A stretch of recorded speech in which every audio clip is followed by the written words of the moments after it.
kapamilya. Ito na naman pong muli ang inyong lingkod upang magbahagi ng mga kapanapanabik na ganap dito lamang po sa The Alibay. Kinausap ng pamilya ni Vincent itong si Claudia na huwag na niyang ituloy ang pakikipag-divorce dito sa kanyang asawa na si Vincent dahil nga malaki ang kahihiyan na mangyayari dito sa kanilang pamilya, ngunit hindi pumayag si Claudia.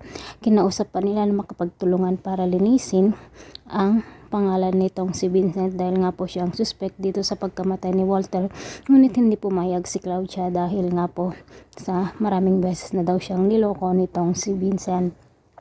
At hindi naman kasi alam ng mga magulang ni Vincent na may love affair nga sina Claudia at Walter noon, at ito ang dahilan kung bakit nga pinatay ni Vincent itong si Walter.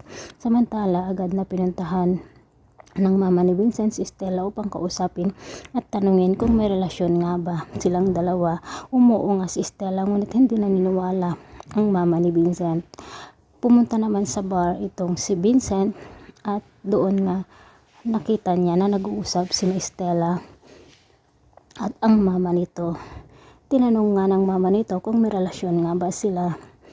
Hindi nga alam ng pamilya nitong si Vincent na ginawa lamang ni Stella yon para sa pera at para na rin hindi makulong itong si Vincent. At abangan po natin kung anong susunod pang mga pangyayari dahil nga gagawa ng paraan ang mga magulang nitong si Vincent para mawala daw sa landas nila itong si Stella, mga kapuso, na hindi nila alam na siya ang dahilan kung bakit hindi nakulong itong si Vincent Cabrera.